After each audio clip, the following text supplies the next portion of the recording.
الحمد لله الحمد لله رب العالمين، والصلاة والسلام على رسوله الأمين. أما بعد، أعوذ بالله من الشيطان الرجيم. بسم الله الرحمن الرحيم. يا أيها الذين آمنوا اتقوا الله حق تقاته ولا تموتن إلا وأنتم مسلمون. يا أيها الناس اتقوا ربكم الذي خلقكم من نفس واحدة وخلق منها زوجها وبث منهما رجالا كثيرا ونساء، واتقوا الله الذي تساءلون به والأرحام إن الله كان عليكم رقيبا. يا أيها الذين آمنوا اتقوا الله وقولوا قولا سديدا يصلح لكم أعمالكم ويغفر لكم ذنوبكم، ومن يطع الله ورسوله فقد فاز فوزا عظيما. قال الله تبارك وتعالى: فلا أقسم برب المشارق والمغارب إنا لقادرون على أن نبدل خيرا منهم وما نحن بمسبوقين فذرهم يخوضوا ويلعبوا حتى يلاقوا يومهم الذي يوعدون يوم يخرجون من الأجداث سراعا كأنهم إلى نصب يوفضون خاشعة أبصارهم ترهقهم ذلة ذلك اليوم الذي كانوا يوعدون. تمام تعریف، تمام حمد، تمام کبریائی، تمام نعمتیں اس اللہ رب العالمین کے لیے ہے جو اللہ رب العالمین اکیلا خالق، اکیلا مالک، اکیلا رازق، اکیلا حقیقی ہم سب کا معبود ہے. عظیم شان ہے، عظیم نام ہے، عظیم اس کی صفات ہیں. جس کو چاہتا ہے وقت دے کر توفیق بھی عطا کرتا ہے، اور جس کو چاہتا ہے وقت اور توفیق سے محروم کر دیتا ہے. جو اس کا ہوا وہ اس کا ہوا، جو اس کا نہ ہوا وہ کسی کا نہ ہوا. سبحان اللہ ما عظم شانہ، سبحان اللہ و بحمدہ، سبحان اللہ العظیم. صلاۃ والسلام اس کے بعد اللہ کے آخری نبی امام الانبیاء محمد الرسول اللہ صلی اللہ علیہ وسلم کی ذات گرامی پر،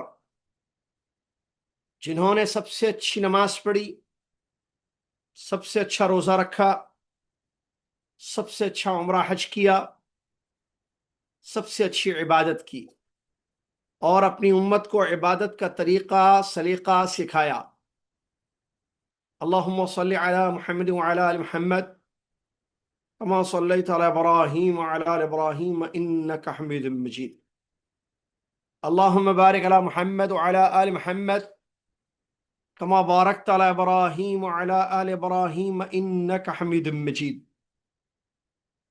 حمد و صلات کے بعد آج 26 شعبان 1447 ہجری مطابق 14 فروری 2026 عیسوی IGEOC کی جانب سے یہ آن لائن درس قرآن مجید کا آپ کی خدمت میں پیش ہے، جدہ سعودی عرب سے. جس درس قرآن میں 29واں پارہ ہم پڑھ رہے ہیں، اور سورہ معارج کی آخری آیتیں آج ہم پڑھیں گے. اللہ سے دعا ہے کہ اللہ تعالیٰ قرآن کو اچھا پڑھنا، قرآن کو صحیح سمجھنا، قرآن پر صحیح عمل کرنا، قرآن کی طرف دنیا والوں کو صحیح علم کے ساتھ دعوت دینا ہم سب کے لیے آسان فرما دے، آمین یا رب العالمین۔ بات چل رہی تھی کہ اللہ تبارک و تعالی نے قسم کھائی اپنی ربوبیت کی۔ درس میں ہم جہاں پہنچے تھے وہ ہے آیت نمبر 40، فلا اقسم برب المشارق والمغارب انا لقادر على ان نبدل خيرا منهم وما نحن بمسبوقين۔ ترجمہ آپ کی خدمت میں پہلے پیش ہے۔ اللہ نے فرمایا فلا نہیں، اقسم برب المشارق والمغارب، میں مشرقوں اور مغربوں کے رب کی قسم کھاتا ہوں۔ انا لقادر، یقیناً ہم قدرت رکھنے والے ہیں کس چیز پر؟ علی ان نبدل خیرا منہم وما نحن بمسبوقین، اس بات پر ہم قدرت رکھنے والے ہیں کہ ان کی جگہ ان سے بہتر لوگوں کو لائیں گے، اور ہم ہرگز عاجز نہیں ہیں۔ فذرهم يخوضوا ويلعبوا حتى يلاقوا يومهم الذي يوعدون، تو چھوڑ دیجیے آپ ان کو کہ وہ اپنی بیہودہ باتوں میں لگے رہیں اور اپنے کھیل میں کھیلتے رہیں یہاں تک کہ اس دن سے مل لے یا اس دن تک جا پہنچیں جس کا ان سے وعدہ کیا جاتا ہے۔ یوم یخرجون من الاجداث یوم یخرجون من الاجداث سراعا كأنهم الى نصب یوفضون۔ یوم یخرجون من الاجداث، سراعا، جس دن وہ اپنی قبروں سے تیز دوڑتے ہوئے نکلیں گے، کأنہم الی نصب یوفضون، گویا کہ کسی گاڑے ہوئے نشان کی طرف دوڑے چلے جا رہے ہیں۔ خاشعۃ ابصارہم، ان کی نگاہیں جھکی ہوئی ہوں گی۔ ترہقہم ذلہ، اور ذلت انہیں گھیرے ہوئے ہوگی۔ ذالک الیوم الذی کانوا یوعدون، یہی وہ دن ہے جس کا ان سے وعدہ کیا جاتا تھا۔ یہ ترجمہ ہے ان آیتوں کا جو آج کے اس درس میں ہم پڑھیں گے انشاءاللہ۔ اللہ تبارک و تعالیٰ نے قسم کھائی مشرقوں اور مغربوں کے رب کی، جو کہ خود وہ رب ہے، یعنی اپنی ربوبیت کی اللہ تعالیٰ نے قسم کھائی، اور اللہ کی مرضی ہے اللہ جس چیز کی چاہے قسم کھائے۔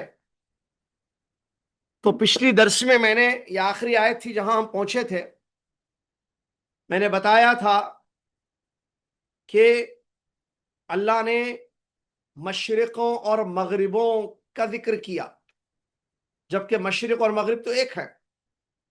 قرآن کریم کی آیتوں میں تینوں صیغے، کیا مطلب تینوں صیغے؟ سنگولر، ڈوئل اور پرولر، واحد کا صیغہ، تثنیہ کا صیغہ، جمع کا صیغہ ہمیں ملتا ہے اس لفظ کے ساتھ۔ کسی آیت میں اللہ نے فرمایا مشرق اور مغرب کا رب، سنگل، مفرد، کہیں مشرقین مغربین کہا، دو مشرق دو مغرب، اور کہیں کہا مشارق والمغارب، مشرقوں اور مغربوں کا رب۔ سب کا معنی اپنی جگہ صحیح ہے۔ یہاں اس کی وضاحت ہو چکی ہے پچھلے درس میں۔ سورج مشرق سے طلوع ہوتا ہے، مغرب میں غروب ہوتا ہے، تو اللہ نے مشرق اور مغرب کی قسم کھائی۔ یہاں اللہ نے مشارق اور مغارب کہا، پلورل، کیسے پھر؟ اس کی وضاحت کی گئی کہ سورج جو مشرق سے طلوع ہوتا ہے تو ہر جگہ الگ الگ جگہ سے طلوع ہوتا ہے، ایگزیکٹلی ایک پلیس سے، ایک جگہ سے نہیں، مشرق ہی سے طلوع ہوتا ہے لیکن نئی جگہ سے نکلتا ہے۔ اب سمجھیے یہ پورا مشرق ہے یہ، ٹھیک ہے، یہاں سے یہاں سے یہاں سے، کسی نے یہاں سے، کسی نے یہاں سے، آگے پیچھے ہے ایک ہی چیز، وہ ایسٹ، لیکن ایسٹ کے ڈفرنٹ پلیسز سے مشرق، ایسٹ یعنی مشرق نہیں، ویسٹ کہتے ہیں نا مشرق کو، مشرق ویسٹ انگلش میں، ویسٹ کی ڈفرنٹ جگہ سے طلوع ہوتا ہے تو اسی لیے مشارق کہا گیا. اور جو ڈوبتا ہے مغرب میں، تو مغرب میں ہر الگ الگ جگہ ڈوبتا ہے، ایک بات. دوسری، یہ جگہیں ہر شہر اور گاؤں یا علاقے کے اعتبار سے الگ الگ ہوتی ہیں.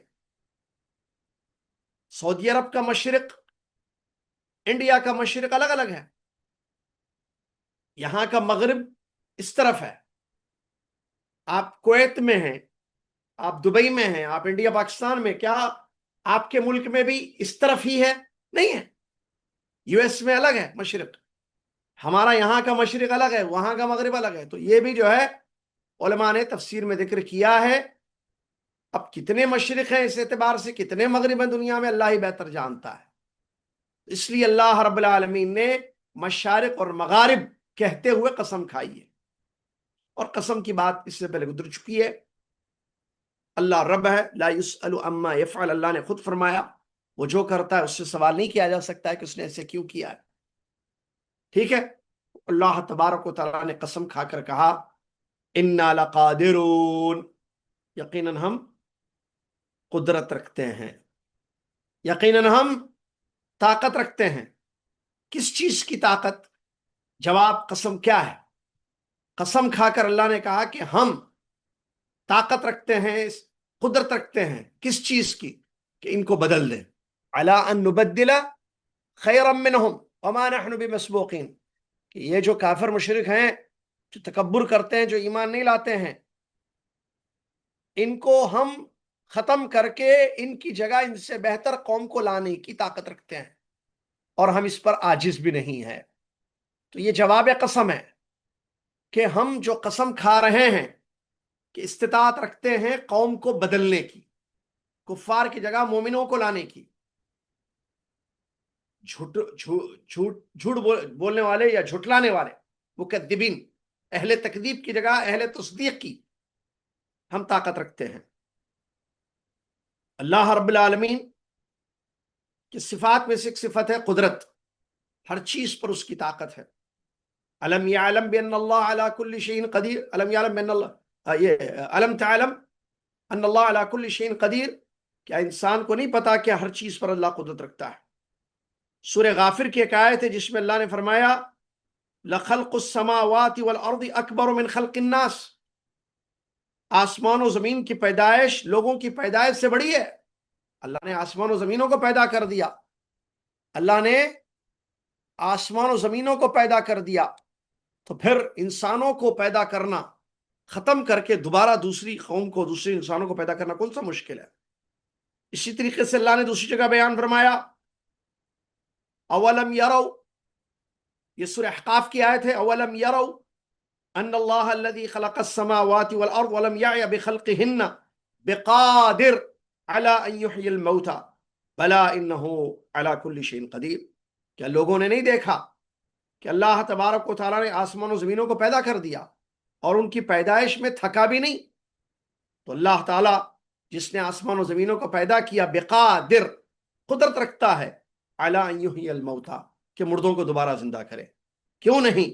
یقیناً انہ علی کل شیء قدیر، یقیناً وہ ہر چیز پر قدرت رکھتا ہے.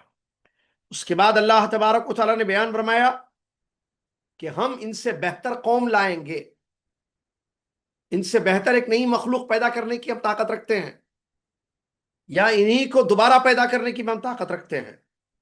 اس کی تفسیر میں حافظ ابن کثیر رحمۃ اللہ علیہ بیان فرماتے ہیں اس آیت کا مطلب یہ ہے کہ قیامت کے دن ان کو دوبارہ پیدا کرنے پر ہم طاقت رکھتے ہیں، دوبارہ بدن جسم دے کر اس سے بہتر، اس کی صلاحیت ہمارے پاس ہے.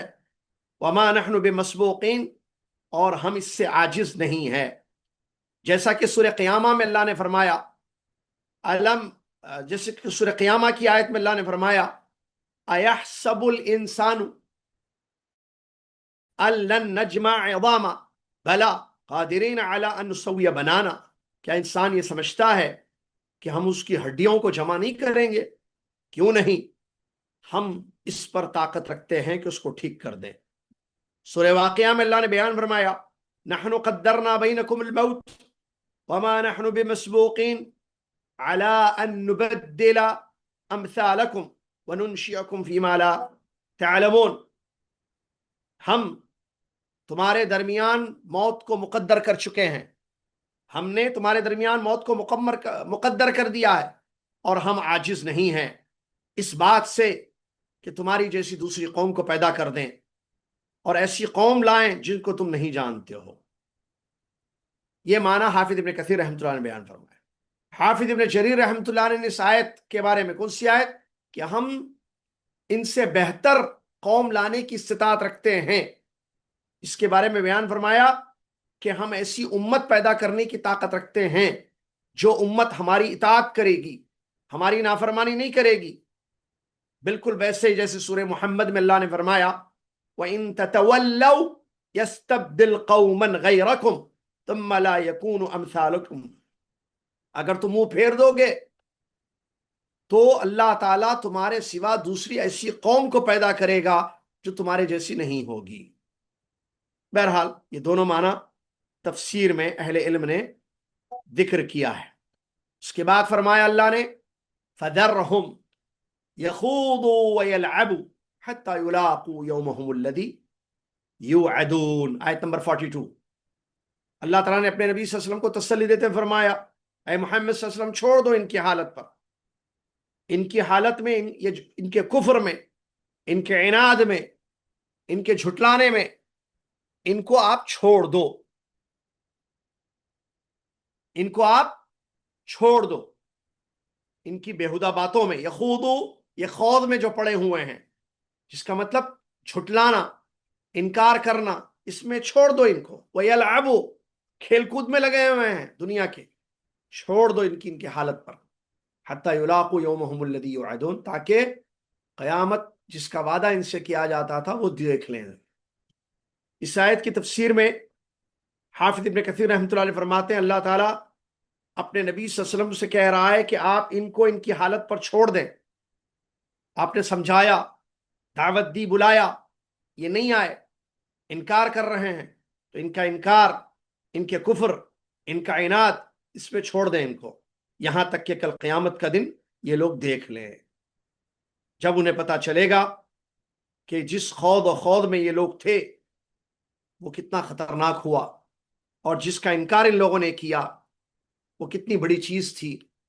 اگر ایمان لاتے تو یہ فائدے میں ہوتے، لیکن اپنے تکذیب، اپنے کفر اور عناد کی وجہ سے یہ برباد اور تباہ ہو گئے۔ تو کہتے ہیں فَذَرْهُمْ يَخُوضُوا وَيَلْعَبُوا سے مراد قیامت کا دن ہے، یہاں پر یوم سے مراد۔ فَذَرْهُمْ يَخُوضُوا وَيَلْعَبُوا، چھوڑ دو ان کے کھیل کود میں، ان کی بیہودہ باتوں میں جو پڑے ہوئے ہیں، یہ جس کا مطلب تکذیب وغیرہ اور کھیل میں، یہاں تک کہ اس دن سے ملیں گے۔ تو دن سے مراد کون سا ہے؟ قیامت کا دن، کیونکہ آگے بتایا جا رہا ہے یوم یخرجون من الاجداث، اس کے بعد والی آیت جس دن اپنی قبروں سے نکلیں گے۔ ظاہر بات ہے کہ یہ دنیا کے کھیل کود میں رہ کر قیامت کا انکار جو کرتے ہیں یا ایمان نہیں لاتے ہیں، تو ان کو ان کی دنیا میں چھوڑ دو، مہلت دے دو موت تک، مریں گے ایک دن یہ لوگ، پھر مرنے کے بعد کیا ہوگا؟ قیامت کا دن ہوگا۔ موت خود ایک چھوٹی قیامت ہے، یا جیسے بعض اہل تفسیر کہتے ہیں موت قیامت کا دروازہ ہے۔ اس کے بعد اللہ نے فرمایا یوم یخرجون من الاجداث سراعا کأنہم الی نصب یوفضون، اس دن چھوڑ دو، اس دن کے لیے، یہاں تک کہ وہ دن جس کا ان سے وعدہ کیا جاتا تھا۔ کون سا دن ہے یہ؟ قیامت کا۔ یخرجون من الاجداث، اپنی قبروں سے نکلیں گے۔ اجداث جدث کی جمع ہے، اور جدث کہتے ہیں قبر کو۔ یہ اپنی قبروں سے نکلیں گے قیامت کے دن۔ سراع، سری کی جمع ہے، دوڑتے ہوئے نکلیں گے قیامت کے دن، بڑی تیزی سے نکلیں گے۔ یہ ایسے نکلیں گے جیسے کوئی کسی نشان کی طرف دوڑ رہا ہے، نشان کی طرف بھاگ رہا ہے۔ اس کی تفسیر میں حافظ ابن کثیر رحمۃ اللہ علیہ فرماتے ہیں، اللہ تبارک و تعالیٰ نے فرمایا کہ قیامت کے دن یہ جب اپنی قبروں سے نکالے جائیں گے، کیونکہ اللہ تعالیٰ ان کو زندہ کرے گا اور اللہ تعالیٰ حساب لے گا اس دن، میدان حشر کی طرف ان کو دوڑنا ہوگا تاکہ اپنے کیے کا حساب دیں، تو قبروں سے یہ تیزی سے نکل کر میدان میں جمع ہوں گے۔ عبداللہ بن عباس رضی اللہ عنہما اور حضرت امام مجاہد جو ان کے شاگرد تابعی اور امام ضحاک رحمۃ اللہ علیہ، ان سب نے کہا کہ الا نصب یوفضون، مطلب ایک جھنڈے کی طرف یہ دوڑیں گے، الا علم یسعون، کہ ایک نشانی، ایک جھنڈا ہوگا جس کی طرف یہ لوگ دوڑیں گے۔ اور امام ابو العالیہ امام یحییٰ ابن ابی کثیر رحمۃ اللہ نے فرمایا ایک ٹھکانہ، ایک جگہ مقرر ہوگی، اس کی طرف یہ لوگ دوڑیں گے۔ یوم یخرجون من الاجداث سراعا، یہ دوڑتے ہوئے کیسے نکلیں گے؟ کیونکہ اللہ کی طرف سے فرشتہ اعلان کرے گا جب دوبارہ ان کو قبروں سے نکالا جائے گا کہ دوڑو، رب کا بلاوا آیا ہے، حساب لینا ہے، تو وہ لوگ دوڑیں گے۔ الی نصب یوفضون، یوفض کہتے ہیں تیز دوڑنے کو، تیز دوڑنے کو کہتے ہیں یوفضون۔ تو تیز یہ لوگ وہاں نکلیں گے جہاں ان کا حساب ان کا انتظار کر رہا ہوگا، مطلب ان کے کیے کا ان کو حساب دینا ہوگا۔ جیسا کہ جانتے ہیں نا، قیامت کے دن جب لوگ قبروں سے نکالے جائیں گے، سارے اولین اور آخرین کو، جو پہلے گزر گئے تھے دنیا میں، جو بعد میں قیامت تک قائم تھے، سارے لوگوں کو دوبارہ زندگی ہوگی، دوبارہ زندگی دی جائے گی، اور سارے لوگ جمع ہوں گے میدان میں اپنا اپنا حساب دینے کے لیے۔ اللہ رب العالمین آئے گا، فرشتے سب بصف کھڑے ہوں گے، ترازو نصب کیا جائے گا، ایک پلڑے میں نیکیاں رکھی جائیں گی، دوسرے پلڑے میں گناہ رکھے جائیں گے، اور وہاں سب خاموش ہوں گے۔ اللہ انسان کو اعتراف کروائے گا، اس کے گناہ یاد دلائے گا، دکھایا جائے گا اس کے اعمال، اس کو، یا دکھائے جائیں گے اس کے اعمال اس کو، وہ دیکھے گا، ہر طرف اس کو اس کے اعمال ہی نظر آئیں گے۔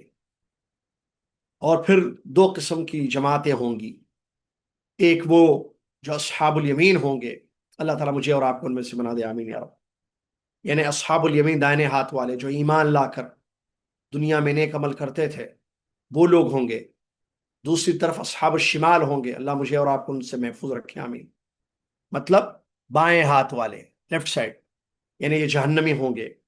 تو اللہ تبارک و تعالیٰ پھر دونوں کو ان کے ٹھکانوں تک پہنچائے گا۔ یہ اور اس جیسی بہت ساری چیزیں وہاں قیامت کے دن، جس کی تفصیل آیات اور احادیث میں، نصوص شریعہ میں بتائی گئی ہے، وہ جو ہے وہاں ہوگی۔ یہ بہت بڑا دن ہوگا۔ یہاں چونکہ ذکر کافروں کا ہو رہا ہے، اسی لیے آخری جو آیت ہے اس سورے کی، ان کی حالت بتائی گئی ہے آخر میں، کہ کفار اور مشرکین کی کیسی حالت ہوگی قیامت کے دن جب وہ دوڑ کر پہنچیں گے وہاں پر۔ خاشعۃ ابصارہم، نگاہیں نیچی ہوں گی، ان کی نگاہیں جھکی ہوئی ہوں گی۔ ترحقہم ذلہ، ہر طرف ان پر ذلت طاری ہوگی۔ اور بتایا اللہ نے پھر اسی آیت میں، ذالک الیوم الذی کانوا یوعدون، یہ وہی دن ہوگا جس کا ان سے وعدہ کیا جاتا تھا۔ دو باتیں ان کی بارے میں بیان کیا اس آیت میں اللہ تعالیٰ نے، دو حالتیں ان کی اس سے، ایک ہے خاشعۃ ابصارہم اور دوسرے ہے ترحقہم ذلہ، نگاہیں جھکی ہوئی ہوں گی اور ہر طرف سے ذلت ان پر طاری ہوگی۔ دو نگاہیں جھکی کا مطلب، حافظ ابن کثیر رحمۃ اللہ علیہ اس آیت کی تفسیر میں کہتے ہیں کہ دنیا میں اللہ کی اطاعت سے جو تکبر ان لوگوں نے کیا، اعراض کیا، اس کی وجہ سے شرمندہ ہو کر ان کی نگاہیں نیچے ہوں گی۔ عام طور پر آپ دیکھیں، انسان جب نادم ہوتا ہے، شرمندہ ہوتا ہے، تو اس کی نگاہیں نیچی رہتی ہیں۔ یہ افسوس کی حالت ہوتی ہے، ندامت اور شرمندگی کی کیفیت ہوتی ہے۔ تو ان کے ساتھ یہی معاملہ ہوگا۔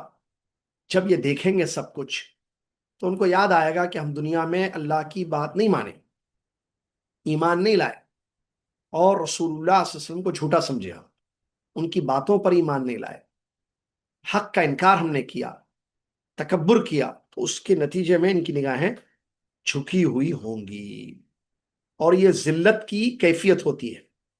اسی لیے کہا آگے ترحقہم ذلہ، ہر طرف ذلت ذلت، کوئی عزت نہیں ہوگی ان کی۔ کیوں؟ کافر ہیں، یہ مشرک ہیں، یہ جھٹلانے والے لوگ ہیں، تو ان کی کیسے عزت ہوگی؟ بلکہ ذلت اور ندامت، پشیمانی ان پر طاری ہوگی، ان کے دلوں میں خار، ذلت اور خار ہوگی، اور نگاہیں نیچی ہوں گی، حرکتیں بند ہو جائیں گی، اور آواز تک نہیں نکلے گی ان کی۔ یہ حال ان کا ہوگا جو اللہ تبارک و تعالیٰ نے یہاں پر بیان کیا، خاشعۃ ابصارہم۔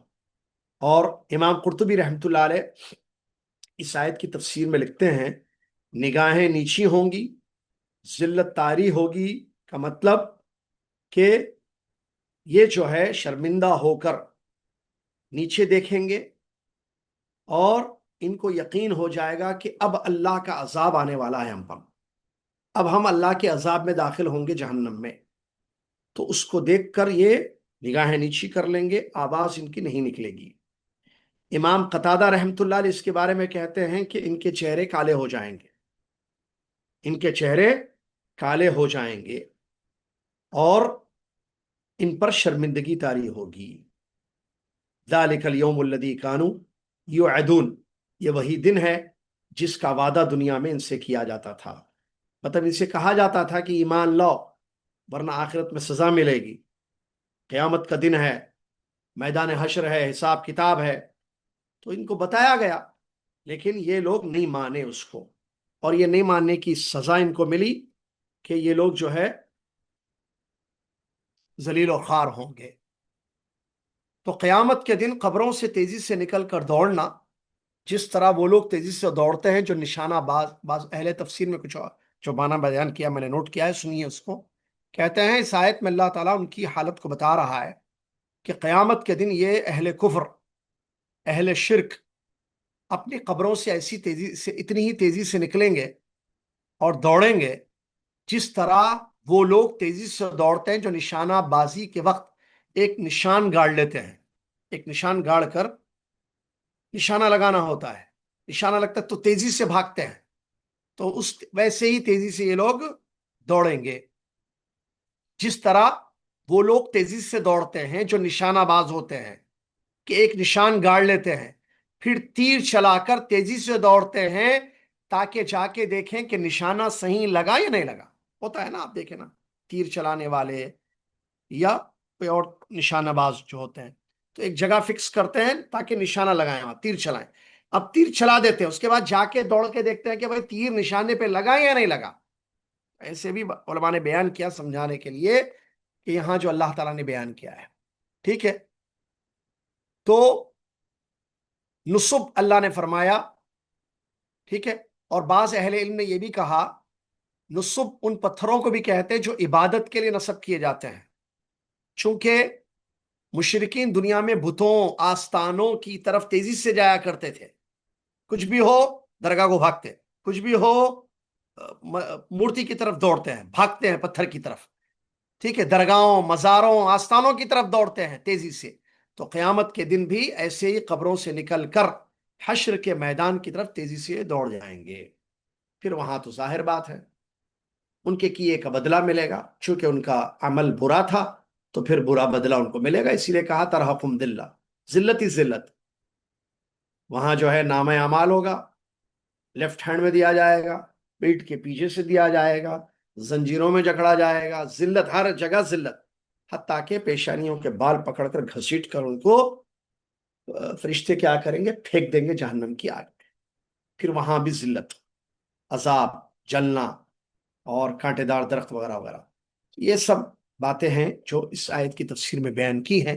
اسی کے ساتھ سورہ جو ہے معارج کی تفسیر ختم ہو گئی، جس میں کافی باتیں ہمیں سننے کو ملی، سمجھنے کو ملی الحمدللہ۔ اور دیکھیے انشاءاللہ سورہ نو ہم آئندہ ہفتہ شروع کریں گے، جو کہ رمضان کا پہلا درس ہوگا ہمارا، سورہ نو ہم شروع کریں گے، اور چونکہ رمضان آ رہا ہے، آپ جانتے ہیں کہ یہ رمضان جو ہے، مختصر نصیحت، رمضان جو ہے قرآن کا مہینہ ہے، اللہ نے فرمایا شہر رمضان الذی انزل فیہ القرآن، رمضان وہ مہینہ ہے جس میں قرآن اتارا گیا۔ تو ہم نے یہ طے کیا ہے، میں نے ہماری آئی جی یو سی کی ٹیم نے، کہ چونکہ یہ درس قرآن کا ہے تو ہم یہ جاری رکھیں گے انشاءاللہ۔ رمضان میں قرآن پڑھنا ہے، کیسے بھی قرآن کا رمضان میں مطلب کثرت سے پڑھنا ہے، ویسے تو ہمیشہ پڑھنا ہے، تو چونکہ رمضان قرآن کا مہینہ ہے، رمضان میں قرآن پڑھتے بھی ہیں، تو کتنی اچھی بات ہے کہ ہم ہفتے میں ایک دن، جو کہ ہمارا دن مقرر ہے، لیکن رمضان میں ٹائم چینج ہو جائے گا جو آپ کو بتا دیا جائے گا۔ تقریباً سعودی عرب کے شاید 10:30 یا 11 بجے کا وقت ہوگا، وہ 2 بجے انڈیا کا ٹائم 2 بجے ہے، ٹھیک ہے، 11:30 ہو گیا یہاں کا سعودی عرب کا ٹائم 11:30، تو 11:30 بجے سے یہ درس ہوگا انشاءاللہ۔ تو آپ سمجھ سکتے ہیں کہ قرآن چونکہ پڑھنا ہے تو اس کی تفسیر بھی اگر معلوم کریں، ہم ترجمہ تفسیر دیکھیں تو سمجھنے میں آسانی ہوگی، اور قرآن کا حق یہ ہے کہ اس کو سمجھا جائے اور عمل کیا جائے، اسی لیے درس کنٹینیو ہوگا انشاءاللہ، آئندہ ہفتے بھی ہوگا، اور ٹائمنگ جیسا کہ میں نے بتا دیا، سعودی عرب یا کویت گلف کی جو ٹائمنگ ہے 11:30 ہوگی، انڈیا اور باقی کے جو کنٹریز میں دیکھ لیں آپ کے وقت کیا ٹائم ہوتا ہے آپ کے پاس، ٹھیک ہے، اور لوگوں کو بتائیں کہ یہ درس قرآن کا چلے گا رمضان میں بھی انشاءاللہ۔ اور رمضان چونکہ آ رہا ہے، آج 26 ہے، مطلب 3-4 دن میں رمضان آئے گا، تو رمضان چونکہ ایک وقت ہوتا ہے، اور یہ وقت جو ہے بڑا قیمتی وقت ہوتا ہے۔ اللہ نے فرمایا ایام معدودات، گنتی کے دن ہیں، رمضان جو ہے گنتی کے دن ہے، اور یہ جو دن ہے اس میں ہمیں کیا کرنا ہے؟ پچھلے سال کیا کیے؟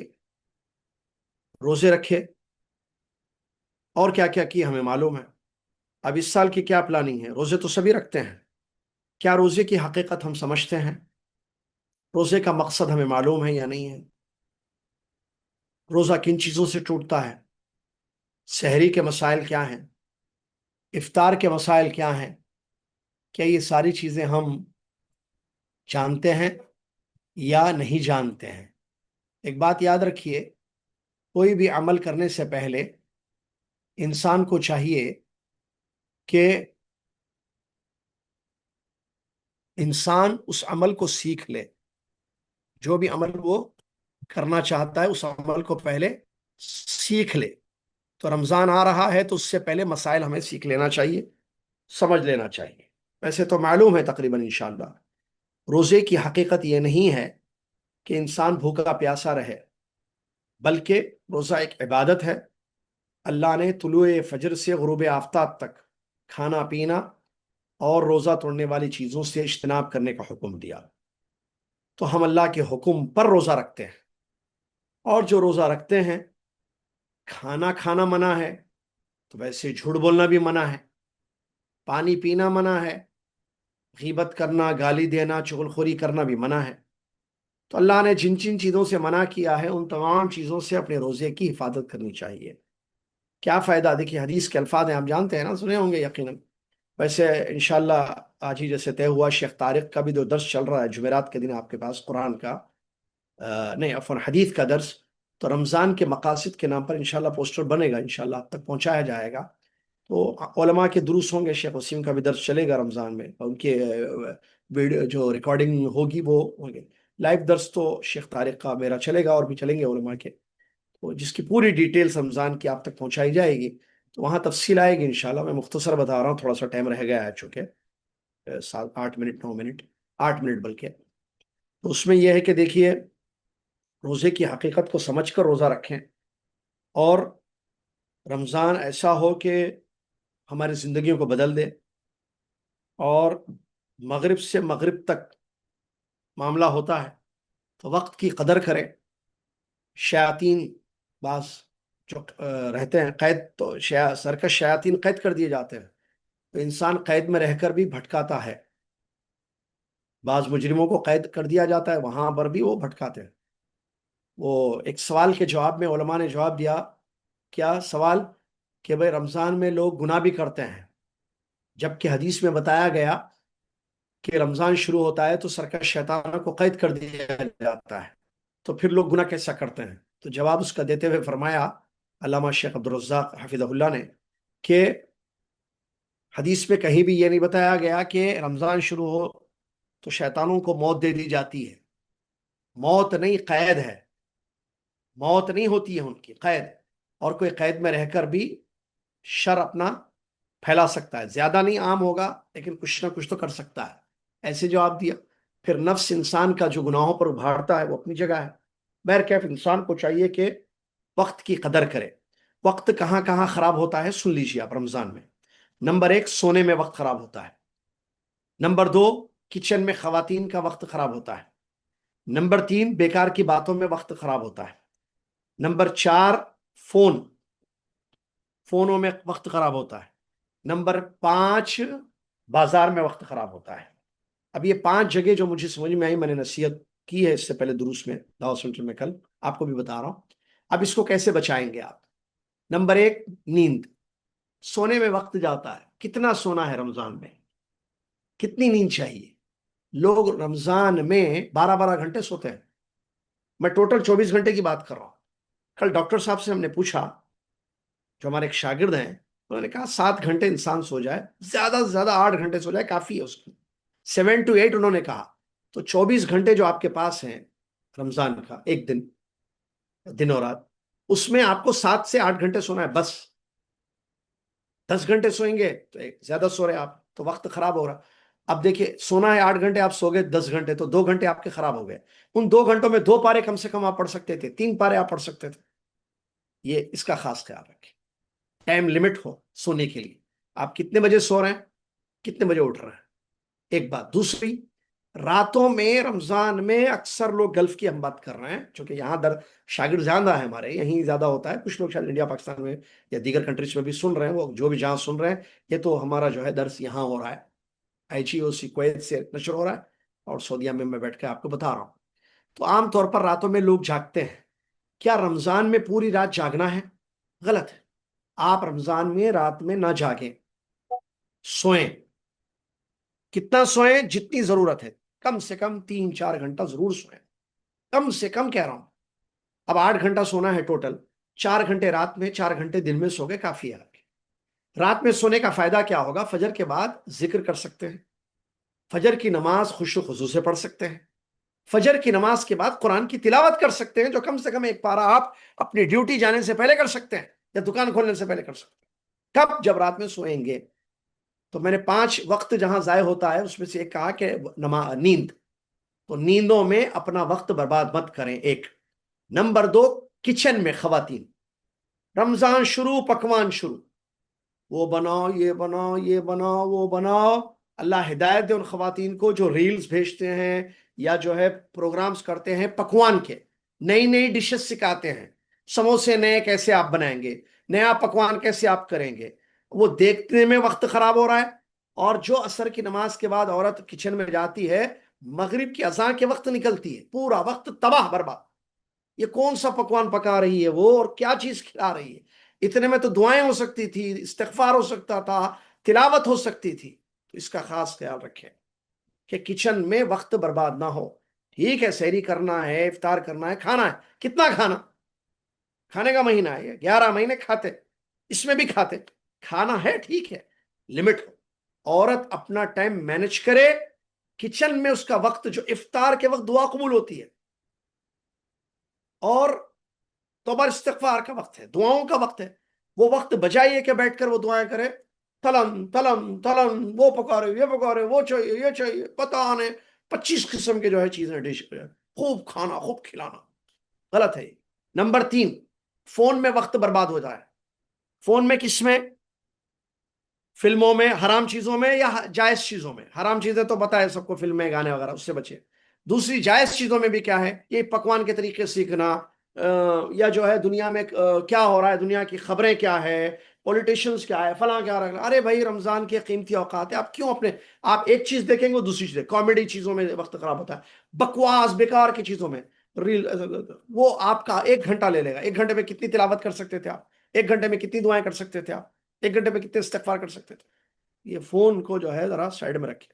ہاتھ میں لیں گے، آپ ایک چیز دیکھنے کے لیے لیں گے، وہ 25 چیزیں آپ کو دکھائے گا. وہ 25 چیزوں میں آپ کا پورا ٹائم برباد ہو جائے گا۔ نمبر 4، بعض سہیلیاں، بعض دوست بک بک کرنے والے لوگ ہوتے ہیں، بکواس کرنے والے لوگ ہوتے ہیں۔ آپ کو پتا ہے آپ فلاں سہیلی کو بلائیں گے، آپ فلاں دوست کو بلائیں گے، وہ 2 منٹ کے لیے آپ سے ٹائم مانگے گا، لیکن آپ کا 2 گھنٹہ برباد کر دے گا۔ تو اس سے بھی اپنے ایسے دوست، ایسی سہیلیاں جو وقت کھا جاتی ہیں، دشمن ہیں آپ کے، آپ کا وقت آپ کا کھائے، جو ان کو بات کرنی ہے 5 منٹ کی، وہ بات 5 منٹ بات نہیں کریں گے، وہ پورا 1 گھنٹہ بات کریں گے۔ تو 55 منٹ آپ کے وہ لوگ لے لیے، 55 منٹ میں کتنی دن کا کام کر سکتے تھے آپ؟ علم حاصل کر سکتے تھے، تلاوت۔ تو ایسے دوست، ایسی سہیلیاں جو آپ کا وقت برباد کر دیں گی کال پر، ملاقات کے بعد، اس کو اوائڈ کرنا۔ عید کے بعد ملیں گے، جو بات کرنا ہے عید کے بعد، تفصیلی بات عید کے بعد، ڈیٹیلز عید کے بعد، اب نہیں رمضان۔ اور ایک چیز کیا ہے، بازار۔ آپ کو پتا ہے ٹریفک، حیدرآباد ہو، دلی ہو، انڈیا ہو، سعودیہ ہو، کویت ہو، ہر جگہ معلوم ہے آپ کو ٹریفک کا ٹائم کون سا ہوتا ہے۔ تو یہ بھی جو ہے بڑا عجیب جو ہے وقت کی بربادی انسان کرتے ہیں۔